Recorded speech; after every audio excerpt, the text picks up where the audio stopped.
ಇನ್ನು ಕೆಲವೇ ಕ್ಷಣಗಳ ಮುಂಚೆ ನಡೆದ ಇಂಟ್ರೆಸ್ಟಿಂಗ್ ಬೆಳವಣಿಗೆ. ಸಂಜೆ 5 ಗಂಟೆಗೆ ಕರೆಯಲಾಗಿದ್ದ ಸಚಿವ ಸಂಪುಟ ಸಭೆಯನ್ನ ದಿಢೀರಾಗಿ ರದ್ದುಗೊಳಿಸಿದ್ರು. ಯಾಕೆ ಸಚಿವ ಸಂಪುಟ ಸಭೆ ರದ್ದಾಗಿದ್ಯಾಕೆ?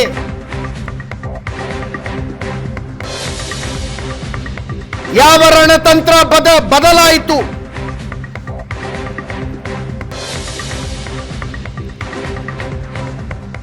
ಈಗಾಗಲೇ ಆಗಸ್ಟ್ 1ನೇ ತಾರೀಕು ಒಂದು ಸಚಿವ ಸಂಪುಟ ಸಭೆಯನ್ನ ಕರೆಯಲಾಗಿತ್ತು. ಅದರಲ್ಲಿ ಮುಖ್ಯಮಂತ್ರಿಗಳಿಗೆ ಶೋಕಾಸ್ ನೋಟಿಸ್ ಕೊಟ್ಟಿದ್ದ ವಿಷಯ ಚರ್ಚೆಯಾಗಲಿದ್ದ ಕಾರಣ ಕಾನ್ಫ್ಲಿಕ್ಟ್ ಆಫ್ ಇಂಟ್ರೆಸ್ಟ್ ಆಗಬಾರದು ಅನ್ನುವ ಕಾರಣಕ್ಕೆ ಮುಖ್ಯಮಂತ್ರಿಗಳು ಆ ಸಚಿವ ಸಂಪುಟ ಸಭೆಯ ನೇತೃತ್ವ ವಹಿಸಲಿಲ್ಲ. ಮುಖ್ಯಮಂತ್ರಿಗಳ ಬದಲು ಉಪಮುಖ್ಯಮಂತ್ರಿ ಡಿ.ಕೆ. ಶಿವಕುಮಾರ್ ಅವರ ನೇತೃತ್ವದಲ್ಲಿ ಸಚಿವ ಸಂಪುಟ ಸಭೆ ನಡೆಯಿತು. ಒಂದು ಸಾಲಿನ ನಿರ್ಣಯವನ್ನು ಅಂಗೀಕರಿಸಿದ್ರು. ಅದರಲ್ಲಿ ರಾಜ್ಯಪಾಲರು ಶೋಕಾಸ್ ನೋಟಿಸ್ ಕೊಟ್ಟಿದ್ದು ತಪ್ಪು, ಅದನ್ನು ವಾಪಸ್ ಪಡಿಬೇಕು ಅಂತ. ಈಗ ಪ್ರಾಸಿಕ್ಯೂಷನ್ಗೆ ಅನುಮತಿ ಕೊಟ್ಟು ಬರೆದಿರುವ ಪತ್ರದಲ್ಲಿ ರಾಜ್ಯಪಾಲರು ಈ ಹಿಂದಿನ ಕ್ಯಾಬಿನೆಟ್ ಸಭೆಯ ನಿರ್ಣಯವನ್ನ ಟೀಕಿಸಿದ್ದಾರೆ. ಇರ್ರಾಷನಲ್ ಅಂದಿದ್ದಾರೆ, ಅತಾರ್ಕಿಕವಾದದ್ದು, ತರ್ಕವಿಲ್ಲದ್ದು ಅಂದಿದ್ದಾರೆ. ಕ್ಯಾಬಿನೆಟ್ನ ನಿರ್ಣಯದಲ್ಲಿ, ಕೌನ್ಸಿಲ್ ಆಫ್ ಮಿನಿಸ್ಟರ್ಸ್ ನಿರ್ಣಯದಲ್ಲಿ ಇನ್ಹರೆಂಟ್ ಬಯಾಸ್ ಇದ್ದರೆ, ಸಹಜವಾದ ಪೂರ್ವಾಗ್ರಹವಿದ್ದರೆ ರಾಜ್ಯಪಾಲರು ಸ್ವಂತ ವಿವೇಚನೆಯನ್ನ ಬಳಸಿ ನಿರ್ಧಾರ ತೆಗೆದುಕೊಳ್ಳಬೇಕು ಅಂತ ಸುಪ್ರೀಂ ಕೋರ್ಟ್ನ ಸಾಂವಿಧಾನಿಕ ಪೀಠದ ತೀರ್ಪಿದೆ. ಆ ತೀರ್ಪನ್ನ ಉಲ್ಲೇಖಿಸಿದ್ದಾರೆ. ಪ್ರಾಸಿಕ್ಯೂಷನ್ಗೆ ಕೊಟ್ಟಿರುವ ಅನುಮತಿಯಲ್ಲಿ ಆ ತೀರ್ಪನ್ನ ಉಲ್ಲೇಖಿಸಿದ್ದಾರೆ.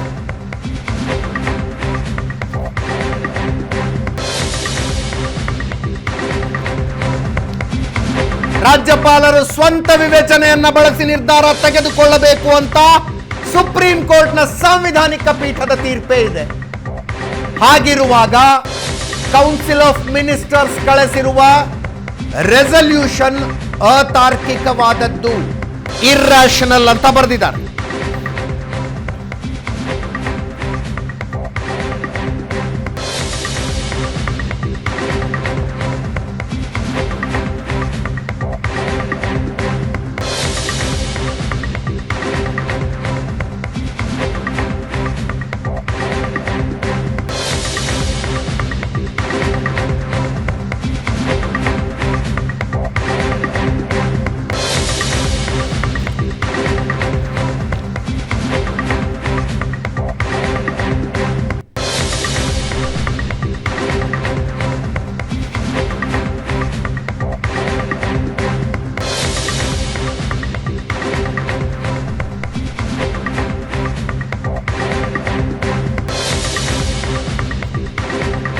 ನಮ್ಮ ಕೋರ್ಟ್ ಬೀಟ್ ರಿಪೋರ್ಟರ್ ರಮೇಶ್ ನೇರ ಸಂಪರ್ಕದಲ್ಲಿದ್ದಾರೆ. ರಮೇಶ್, ಪ್ರಾಸಿಕ್ಯೂಷನ್ಗೆ ರಾಜ್ಯಪಾಲರು ಕೊಟ್ಟಿರುವ ಅನುಮತಿ ಪತ್ರವನ್ನು ನಾನು ಓದ್ತಾ ಇದ್ದೆ. ಇದರಲ್ಲಿ ಹೇಳ್ತಾರೆ, since the sanction is sought against the chief minister himself, the surrounding circumstances of placing the show cause notice dated 26/7/2024 before the cabinet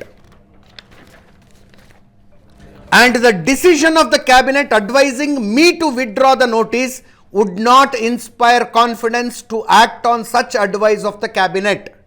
ಅದಕ್ಕೆ ಸುಪ್ರೀಂ ಕೋರ್ಟ್ನ ಈ ಹಿಂದಿನ ಜಡ್ಜ್ಮೆಂಟ್ ಒಂದನ್ನು ಕೋಟ್ ಮಾಡ್ತಾರೆ ಅವರು. Madhya Pradesh police establishment versus state of Madhya Pradesh 2004. ಅದರಲ್ಲಿ if on these facts and circumstances the governor cannot act in his own discretion, there would be a complete breakdown of a rule of law, in as much as it would then be open for governments to refuse sanction in spite of overwhelming material showing that prima facie case is made out. If in cases where prima facie is clearly made out, sanction to prosecute high functionaries is refused or withheld, democracy itself will be at stake. It would then lead to a situation where people in power may break the law with impunity, safe in the knowledge they will not be prosecuted as the requisite sanction will not be granted. ಈ judgment ಅನ್ನು coat ಮಾಡಿದ್ದಾರೆ. ಅದರ ಅರ್ಥ ಇನ್ನೊಂದು cabinet ಸಭೆಯನ್ನು ಮಾಡಿ ಇನ್ನೊಂದು ನಿರ್ಣಯವನ್ನು ಅಂಗೀಕರಿಸಿದ್ರೆ ನಾಳೆ ಸಿದ್ದರಾಮಯ್ಯನವರು ನಡೆಸಲಿರುವ ನ್ಯಾಯಾಂಗ ಹೋರಾಟದಲ್ಲಿ ಪ್ರಶ್ನೆಗಳು ಹೇಳ್ತವೆ. ಆ ಕಾರಣಕ್ಕಾಗಿ ಕ್ಯಾಬಿನೆಟ್ ಮೀಟಿಂಗ್ ಅನ್ನು ರದ್ದುಗೊಳಿಸಲಾಯಿತು ಅಂತಾರೆ ರಮೇಶ್. ಖಂಡಿತ ಅಜಿತ್, ಇಲ್ಲಿ ಎರಡು ಪ್ರಶ್ನೆಗಳು ಉದ್ಭವ ಆಗುತ್ತೆ. ಅಂದ್ರೆ ರಾಜ್ಯಪಾಲರು ತೆಗೆದುಕೊಳ್ಳುವಂತ ನಿರ್ಧಾರದಲ್ಲಿ ಕ್ಯಾಬಿನೆಟ್ನ ಸಲಹೆ ಸೂಚನೆಗಳನ್ನ ನೆರವನ್ನ ತೆಗೆದುಕೊಳ್ಳಬೇಕು, ಅದನ್ನು ತೆಗೆದುಕೊಳ್ಳದೆ ರಾಜ್ಯಪಾಲರು ಯಾವುದೇ ಒಂದು ಕ್ರಮವನ್ನು ತೆಗೆದುಕೊಳ್ಳಿಕ್ಕೆ ಆಗೋದಿಲ್ಲ ಅನ್ನುವಂಥ ಪ್ರಶ್ನೆಯನ್ನ ಏನೋ ಕ್ಯಾಬಿನೆಟ್ ಎತ್ತಿತ್ತು. ಆ ಹಿನ್ನೆಲೆಯಲ್ಲಿ ಅವರಿಗೆ ಒಂದು 1 ಲೈನ್ ರೆಸಲ್ಯೂಷನ್ ಕಳಿಸುವ ಮೂಲಕ ಶೋಕಾಸ್ ನೋಟಿಸ್ ಅನ್ನ ವಾಪಸ್ ತೆಗೆದುಕೊಳ್ಳಿ, ದೂರದಾರರು ಕೊಟ್ಟಂತ ದೂರರ್ಜಿಗಳನ್ನ ಅಂದ್ರೆ ಅದನ್ನ ತಿರಸ್ಕಾರ ಮಾಡಿ ಅನ್ನುವಂಥದ್ದು. ಸೊ ಇನ್ನು ಮತ್ತೊಂದು ಪ್ರಮುಖವಾದಂಥ ವಿಚಾರ ಏನಂದ್ರೆ ಇಲ್ಲಿ ಕ್ಯಾಬಿನೆಟ್ ಮಾಡುವಂತಹದ್ದು ಸಿಎಂ ಇಲ್ಲದೆ ಕ್ಯಾಬಿನೆಟ್ ಮಾಡುವಂತಹದ್ದೇನಿದೆ ಅದು ಕೂಡ ಅದು ವ್ಯಾಲಿಡ್ ಕ್ಯಾಬಿನೆಟ್ ಅನ್ನುವಂಥದ್ದು ಕೂಡ ಎರಡು ಪ್ರಶ್ನೆ ಇರುವಂತಹದ್ದು. ಆ ಹಿನ್ನೆಲೆಯಲ್ಲಿ ಏನು ರಾಜ್ಯಪಾಲರು ಅವರು ಕೊಟ್ಟಂತ ಪ್ರಾಸಿಕ್ಯೂಷನ್ಗೆ ಅನುಮತಿ ಕೊಡುವಂತ ಸಂದರ್ಭದಲ್ಲಿ 6 ಪುಟಗಳ ಸಂಪೂರ್ಣವಾದಂತಹ ವಿವರವನ್ನ ಯಾಕೆ ನಾನು ಈ ಪ್ರಾಸಿಕ್ಯೂಷನ್ಗೆ ಅನುಮತಿಯನ್ನ ಕೊಡ್ತಾ ಇದ್ದೀನಿ, ಮೇಲ್ನೋಟಕ್ಕೆ ಏನೆಂದಷ್ಟು ದಾಖಲೆಗಳಿದೆ, ದೂರದಾರ ಕೊಟ್ಟಂತ ಏನು ಅವರು ಕೊಟ್ಟಂತ ಪಿಟಿಷನ್ ಆಗಲಿ ಕೊಟ್ಟಂತ ಡಾಕ್ಯುಮೆಂಟ್ಗಳಾಗಲಿ ಮೇಲ್ನೋಟಕ್ಕೆ ಅದು ಸತ್ಯ ಅಂತ ಕಾಣ್ತಾ ಇದೆ. ಆ ಹಿನ್ನೆಲೆಯಲ್ಲಿ ಇದಕ್ಕೆ ಪ್ರಾಸಿಕ್ಯೂಷನ್ಗೆ ಅನುಮತಿಯನ್ನು ಕೊಡ್ತಾ ಇದ್ದೀನಿ ಅಂತ ಹೇಳುವ ಜೊತೆಗೆ ಈ ಒಂದು ಕ್ಯಾಬಿನೆಟ್ 1ನೇ ತಾರೀಕು ಆಗಸ್ಟ್ 1ನೇ ತಾರೀಕು ಇಲ್ಲ ಒಂದು ಕಡೆ DCM DKಶಿ ನೇತೃತ್ವದಲ್ಲಿ ಒಂದು ಕ್ಯಾಬಿನೆಟ್ ದರ್ಜೆಯನ್ನು ಮಾಡಿ ರೆಸಲ್ಯೂಷನ್ ತೆಗೆದುಕೊಂಡು ರಾಜ್ಯಪಾಲರು ಯಾವುದೇ ತೀರ್ಮಾನವನ್ನು ತೆಗೆದುಕೊಳ್ಳಬಾರದು, ಕ್ಯಾಬಿನೆಟ್ ಸಲಹೆ ಸೂಚನೆಗಳನ್ನೇ ಪಾಲಿಸಬೇಕು ಅನ್ನುವಂಥದ್ದೇನಿದೆ ಅದು ಸರಿಯಾದಂಥ ಕ್ರಮ ಅಲ್ಲ. ಅದಕ್ಕೆ ಸಂಬಂಧಪಟ್ಟಂತೆ ಸುಪ್ರೀಂ ಕೋರ್ಟ್ ಸ್ಪಷ್ಟವಾಗಿ ಹೇಳಿದೆ. Madhya Pradesh police establishment versus Madhya Pradesh ಒಂದು ಏನೋ ಪ್ರಕರಣದಲ್ಲಿ ಸಂಪೂರ್ಣವಾಗಿ ಹೇಳ್ತಾ ಇದೆ, ರಾಜ್ಯಪಾಲರು ತಮ್ಮ ವಿವೇಚನೆಯನ್ನು ಬಳಕೆ ಮಾಡಿಕೊಂಡು ಯಾವುದೇ ತೀರ್ಮಾನವನ್ನ ತೆಗೆದುಕೊಳ್ಳಬಹುದು, ಆ ನಿಟ್ಟಿನಲ್ಲಿ ತೆಗೆದುಕೊಳ್ತಾ ಇದ್ವಿ ಅನ್ನುವಂಥದ್ದು. ಮತ್ತೆ ಅದೇ ರೀತಿ ಇವತ್ತು ಸಂಜೆಗೆ ಒಂದು ಏನು ಕ್ಯಾಬಿನೆಟ್ ಸಭೆಯನ್ನು ಕರೀಲಿಕ್ಕೆ ಒಂದು ಸಿದ್ಧತೆಯನ್ನು ಮಾಡಿಕೊಳ್ಳಲಾಗಿತ್ತು. ಅಲ್ಲಿಯೂ ಕೂಡ ಸಿಎಂ ಸಿದ್ದರಾಮಯ್ಯ ಅವರು ಇಲ್ಲದೆ DK ಶಿವಕುಮಾರ್ ನೇತೃತ್ವದಲ್ಲಿ ಒಂದು ಸಭೆಯನ್ನ ಮಾಡಬೇಕು, ಇವತ್ತಿನ ಪ್ರಾಸಿಕ್ಯೂಷನ್ಗೆ ಅನುಮತಿಯನ್ನು ಕೊಡಲಾಗಿದೆ, ಅದನ್ನ ವಿರೋಧಿಸಿ ಒಂದು ತೀರ್ಮಾನವನ್ನು ತೆಗೆದುಕೊಳ್ಬೇಕು, ಅದನ್ನು ರಾಜ್ಯಪಾಲರಿಗೆ ಕಳಿಸಬೇಕು ಅನ್ನುವಂಥ ಒಂದು ತಯಾರಿಗಳನ್ನ ಮಾಡ್ಕೊಂಡಿದ್ರು. ಆ ಒಂದು ಏನೋ ನಿರ್ಧಾರದಿಂದ ಹಿಂದೆ ಸರಿಸಲಾಗಿದೆ. ಯಾಕೆಂದ್ರೆ ಇವತ್ತು ನಿನ್ನೆ ರಾತ್ರಿ ರಾಜ್ಯಪಾಲರು ಕೊಟ್ಟಂತ ಪ್ರಾಸಿಕ್ಯೂಷನ್ ಅನುಮತಿಯಲ್ಲಿ ಈ ಎಲ್ಲ ಅಂಶಗಳನ್ನು ಉಲ್ಲೇಖವನ್ನು ಮಾಡ್ತಾ ಹೋಗ್ತಾರೆ. ಆಗ ಸ್ಪಷ್ಟವಾಗಿ ಗೊತ್ತಾಗ್ತಾ ಇದೆ ಸಿಎಂಗಾಗಲಿ ಅಥವಾ ಸಿಎಂಗೆ ಲೀಗಲ್ ಅಡ್ವೈಸ್ ಮಾಡುವಂತವರು ಕೂಡ ಈಗಾಗಲೇ ಹಿಂದೆ ಒಂದು ತಪ್ಪಾಗಿದೆ, ಮತ್ತೆ ತಪ್ಪುಗಳು ಆಗಬಾರದು ಅನ್ನುವಂಥದ್ದು. ಯಾಕೆಂದ್ರೆ ಈ ಎಲ್ಲ ವಿಚಾರಗಳು ಕೂಡ ಮುಂದೆ ಹೈಕೋರ್ಟ್ ಸುಪ್ರೀಂ ಕೋರ್ಟ್ ಅಲ್ಲಿ ಒಂದಷ್ಟು ಏನೋ ಅದನ್ನ ಪರಿಶೀಲನೆ ಆಗುವಂತಹದ್ದು, ಮತ್ತೆ ಈ ಬಗ್ಗೆ ಒಂದಷ್ಟು ವಾದ ಪ್ರತಿವಾದಗಳಾಗುವಂತದ್ದು. ಅಂದ್ರೆ ಈ ಕೇಸ್ ಏನೇ ಆದ್ರೂ ಕೂಡ ಒಂದು ಬೇರೆ ಒಂದು ಪರಿಸ್ಥಿತಿಗೆ ಬಂದ್ರೆ ದೂರದಾರರು ಹೋಗಬಹುದು. ಅದರ ಅರ್ಥ ಪ್ರಾಸಿಕ್ಯೂಷನ್ಗೆ ಅನುಮತಿ ಕೇಳಿಕೊಂಡು ದೂರುದಾರರು ರಾಜಭವನಕ್ಕೆ ಹೋದ ನಂತರ ಮತ್ತು PCR ಸಲ್ಲಿಸಿದ ನಂತರ ಮುಖ್ಯಮಂತ್ರಿಗಳು ಯಾವ ರೀತಿ ನಡೆದುಕೊಂಡ್ರು, ಕ್ಯಾಬಿನೆಟ್ ಯಾವ ರೀತಿ ನಡೆದುಕೊಂಡ್ತು ಅನ್ನೋದು ನಾಳೆ ಕೋರ್ಟ್ ಮುಂದೆ ಪ್ರಶ್ನೆ ಆಗುತ್ತೆ. ಸರಿನಾ ತಪ್ಪ ಅಂತ ಇಡೀ ಸರ್ಕಾರ ಎಲ್ಲ ಒಂದ್ ಕಡೆ ಏಕಪಕ್ಷೀಯವಾಗಿ ಬಯಾಸ್ಡ್ ಆಗಿ ಈ ರೀತಿಯಾದಂತಹ ತೀರ್ಮಾನಗಳನ್ನು ತೆಗೆದುಕೊಳ್ತಾ ಇದೆ. ಈ ರೀತಿ ತೀರ್ಮಾನ ತೆಗೆದುಕೊಳ್ಳುವಂತದ್ದು ಕೂಡ ಸರ್ಕಾರ ಮಾಡುವಂತ ಕ್ರಮಗಳು ಇದಲ್ಲ ಅನ್ನುವಂಥದ್ದನ್ನ ಎಲ್ಲ ಒಂದ್ ಕಡೆ ಮುಂದಿನ ಹಂತದಲ್ಲಿ ದೂರದಾರರು ಹೈಕೋರ್ಟ್ ನಲ್ಲಿ ಸುಪ್ರೀಂ ಕೋರ್ಟ್ ನಲ್ಲಿ ಇದನ್ನ ಈ ಧ್ವನಿಯನ್ನು ಎತ್ತಿದ್ದೇ ಆದಲ್ಲಿ ಸರ್ಕಾರಕ್ಕೆ ಕೋರ್ಟ್ಗಳು ಒಂದು ಚೀಮಾರಿಯನ್ನು ಹಾಕಬಹುದು, ಅಸಮಾಧಾನವನ್ನು ವ್ಯಕ್ತಪಡಿಸಬಹುದು. ಅಂತ ಸಂದರ್ಭದಲ್ಲಿ ಸರ್ಕಾರ ಮತ್ತೆ ಮುಜುಗರಕ್ಕೆ ಒಳಗಾಗುವಂತಹ ಸಾಧ್ಯತೆಗಳು ಹೆಚ್ಚಾಗುತ್ತೆ. ಹಾಗಾಗಿ ಈಗಾಗಲೇ ಒಮ್ಮೆ ತಪ್ಪಾಗಿದೆ, ಆ ತಪ್ಪನ್ನ ಮತ್ತೆ ಮಾಡಿ ಮತ್ತೆ ಕೋರ್ಟ್ನಲ್ಲಿ ಎಲ್ಲ ಒಂದ್ ಕಡೆ ಈ ಬಗ್ಗೆ ಮುಜುಗರವನ್ನ ಅನುಭವಿಸೋದಕ್ಕಿಂತ ಅದನ್ನ ಏನೋ ಕ್ಯಾಬಿನೆಟ್ ಕ್ಯಾಬಿನೆಟ್ ಸಭೆಯ ಬದಲಾಗಿ ರಾಜ್ಯಪಾಲ ಪೆರೇಡ್ ಮಾಡೋದು ಸೂಕ್ತ ಅನ್ನುವಂಥ ನಿಟ್ಟಿನಲ್ಲಿ ಕೇವಲ 5 ಜನ ಸಚಿವರನ್ನ ಒಳಗೊಂಡಂತ ಏನೋ ಒಂದು ನಿಯೋಗ ರಾಜ್ಯಪಾಲರನ್ನ ಭೇಟಿ ಮಾಡಲಿಕ್ಕೆ ಇವತ್ತು ಸಂಜೆ ಒಂದು ಪ್ಲಾನ್ ಅನ್ನು ಮಾಡಿತ್ತು. ಆದರೆ ಆ ಒಂದು ಪ್ಲಾನ್ ಅಲ್ಲೇ ಇಡೀ ಸಚಿವ ಸಂಪುಟ ಹೋಗಿ ರಾಜ್ಯಪಾಲರನ್ನ ಭೇಟಿ ಮಾಡಿ ತಮ್ಮ ನಿರ್ಣಯಗಳೇನಿದೆ ಅಥವಾ ತಾವೇನು ಕ್ಯಾಬಿನೆಟ್ ಅಲ್ಲಿ ತೀರ್ಮಾನವನ್ನು ಮಾಡಿ ಚರ್ಚೆ ಮಾಡಿ ತೀರ್ಮಾನ ತೆಗೆದುಕೊಳ್ತೇವೆ ಅದನ್ನೇ ಕೂಡ ಮನವಿ ಮಾಡೋಣ ಅನ್ನುವಂಥ ನಿರ್ಧಾರಕ್ಕೆ ಬಂದಿರುವಂಥದ್ದು. ಹಾಗಾಗಿ ಈ ಒಂದು ಕ್ಯಾಬಿನೆಟ್ ಸಭೆ ಅದು ಕಾನೂನುಬದ್ಧವಾಗಿ ಇಲ್ಲ ಅನ್ನುವಂಥದ್ದನ್ನ ಎಲ್ಲ ಒಂದ್ ಕಡೆ ಏನೋ ರಾಜ್ಯಪಾಲರು ಉಲ್ಲೇಖ ಮಾಡಿರೋದ್ರಿಂದ ಆ ತಪ್ಪನ್ನ ಮತ್ತೆ ಮಾಡಬಾರದು ಅಂತೇಳಿ ಕ್ಯಾಬಿನೆಟ್ ಸಭೆಯ ನಿರ್ಧಾರವನ್ನು ಕೈಬಿಟ್ಟು ಇಡೀ ಸಚಿವ ಸಂಪುಟ ರಾಜಭವನ ಪರೇಡ್ ಮಾಡಿ ರಾಜ್ಯಪಾಲರನ್ನ ಭೇಟಿ ಮಾಡಿ ಅಲ್ಲೊಂದಿಷ್ಟು ಮನವಿಯನ್ನು ಮಾಡ್ಕೊಳ್ಬೇಕು ಅನ್ನೋ ತೀರ್ಮಾನವನ್ನ ಅಂತಿಮ ಹಂತದಲ್ಲಿ ಮಾಡದಂತೆ ಕಾಣ್ತಾ ಇದೆ ಅಜಿತ್. ಅದರ ಜೊತೆಗೆ ರಮೇಶ್ ಲೈವ್ ನಲ್ಲಿ ಇರಿ ನಮ್ಮ ಜೊತೆಗೆ. ಈಗ ಇಮ್ಮಿಡಿಯೇಟ್ ಆಗಿ ತಕ್ಷಣಕ್ಕೆ ಸಿದ್ದರಾಮಯ್ಯನವರಿಗೆ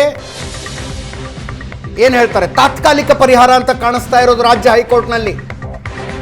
ಹೈಕೋರ್ಟಿಗೆ ಹೋಗಬೇಕು, ಹೈಕೋರ್ಟ್ ವೆಕೇಶನ್ ನಲ್ಲಿದೆ. ವೆಕೇಶನ್ ಬೆಂಚ್ ಎದುರಿಗೆ ರಾಜ್ಯಪಾಲರ ಪ್ರಾಸಿಕ್ಯೂಷನ್ ಅನುಮತಿಗೆ ಸ್ಟೇ ಕೊಡಿ ಅಂತ ಅರ್ಜಿ ಸಲ್ಲಿಸಬೇಕು.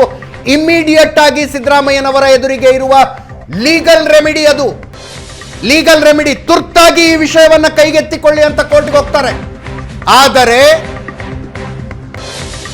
ಅದು ಕೂಡ ಅಷ್ಟು ಸುಲಭ ಅನ್ನಿಸ್ತಾ ಇಲ್ಲ. ಯಾಕಂದ್ರೆ ದೂರುದಾರರು ಕೆವಿಯಟ್ ಸಲ್ಲಿಸಿದ್ದಾರೆ. ದೂರುದಾರ ಪ್ರದೀಪ್ ಕುಮಾರ್ ಹೈಕೋರ್ಟ್ಗೆ ಕೆವಿಯಟ್ ಹಾಕಿದ್ದಾರೆ. ಕೆವಿಯಟ್ಗೆ ಸಂಬಂಧಿಸಿದ ಫುಲ್ ಬ್ರೇಕಿಂಗ್ ಬರ್ರಿ, ನಾನು ರಮೇಶ್ ಹತ್ರ ಮಾತಾಡ್ತೀನಿ. ಅದನ್ನ ಕೆವಿಯಟ್ ಸಲ್ಲಿಸಿದ್ದಾರೆ ದೂರುದಾರ ಪ್ರದೀಪ್ ಕುಮಾರ್. ಮುಖ್ಯಮಂತ್ರಿಗಳ ಅರ್ಜಿಯನ್ನ ಏಕಪಕ್ಷೀಯವಾಗಿ ತೀರ್ಮಾನಿಸಬೇಡಿ, ಎಕ್ಸ್ ಪಾರ್ಟಿ ಡಿಸಿಷನ್ ಕೊಡಬೇಡಿ. ಸಿದ್ದರಾಮಯ್ಯನವರು ಸಲ್ಲಿಸಿರುವ ಅರ್ಜಿ ಅಥವಾ ಸಲ್ಲಿಸಲಿರುವ ಅರ್ಜಿ ಅದನ್ನ ವಿಚಾರಣೆ ನಡೆಸುವಾಗ ನಮ್ಮನ್ನು ಕೂಡ ನಮ್ಮ ಅಹವಾಲನ್ನು ಕೇಳಬೇಕು ಅಂತ ಕೆವಿಯೇಟು.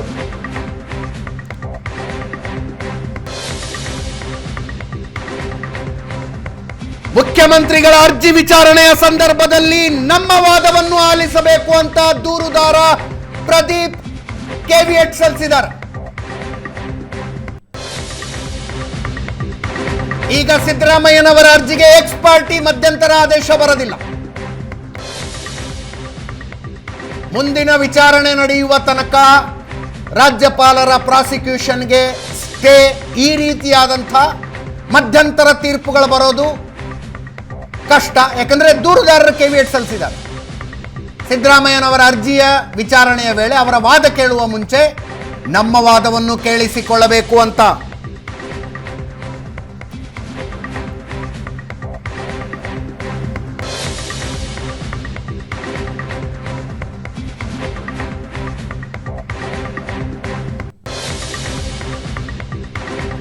ಇವತ್ತು ಸಂಜೆ ತನಕ ಅಥವಾ ಒಟ್ಟಾರೆ ಈ ಡೆವಲಪ್ಮೆಂಟ್ ಮುಗಿಯೋ ತನಕ ಕ್ಷಣ ಕ್ಷಣದ ಬ್ರೇಕಿಂಗ್ಗಳಿರ್ತವೆ. ಹಿಂಗೆ ರಾಜ್ಯ ರಾಜಕಾರಣದ ಅತಿ ದೊಡ್ಡ ಸುದ್ದಿ ಏಷ್ಯಾನೆಟ್ ಸುವರ್ಣ ನ್ಯೂಸ್ ಬ್ರೇಕ್ ಮಾಡಿದೆ. ರಾಜ್ಯಪಾಲರು ಪ್ರಾಸಿಕ್ಯೂಷನ್ಗೆ ಅನುಮತಿ ಕೊಟ್ಟ ಸುದ್ದಿಯನ್ನ ಮೊಟ್ಟ ಮೊದಲು ಬ್ರೇಕ್ ಮಾಡಿದ್ದು ಏಷ್ಯಾನೆಟ್ ಸುವರ್ಣ ನ್ಯೂಸ್. ನಾವು ಬ್ರೇಕ್ ಮಾಡ್ತೀವಿ, ಉಳಿದವರು ಫಾಲೋ ಮಾಡ್ತಾರೆ. ಮೂಡ ಹಗರಣದ ಪ್ರತಿ ಬೆಳವಣಿಗೆ ಏಷ್ಯಾನೆಟ್ ಸುವರ್ಣ ನ್ಯೂಸ್ ನಲ್ಲಿ ಬ್ರೇಕ್ ಆಗಿದೆ.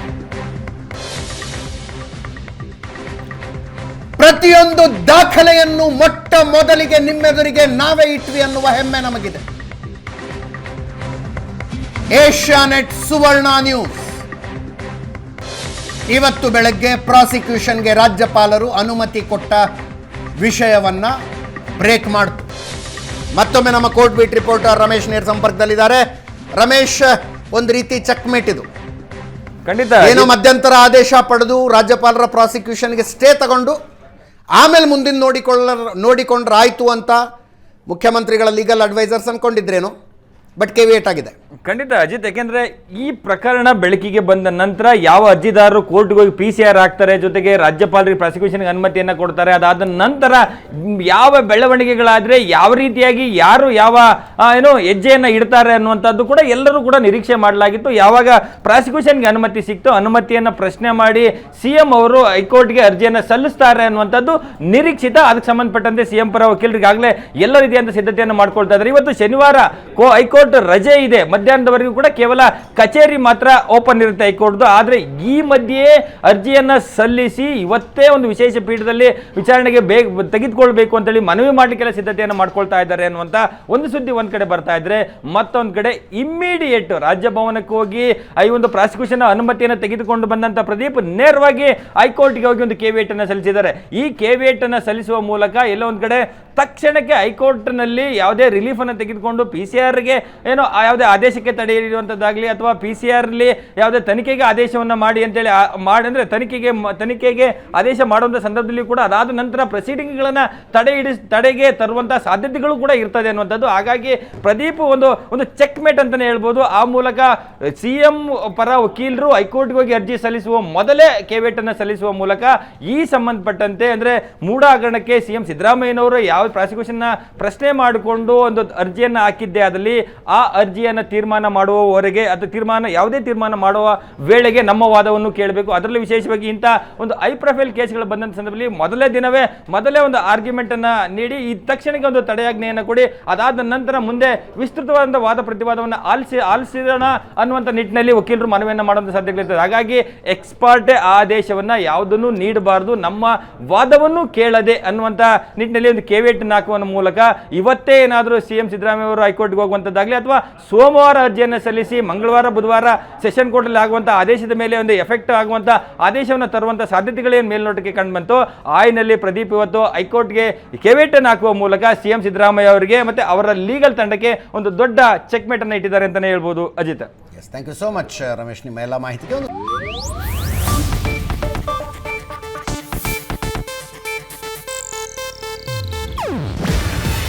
ಇದು ಏಷ್ಯಾನೆಟ್ ನ್ಯೂಸ್ ನೆಟ್ವರ್ಕ್ ಪ್ರಸ್ತುತಿ. ನೀವು ನೋಡ್ತಿದ್ದೀರಾ ಏಷ್ಯಾನೆಟ್ ಸುವರ್ಣ ನ್ಯೂಸ್.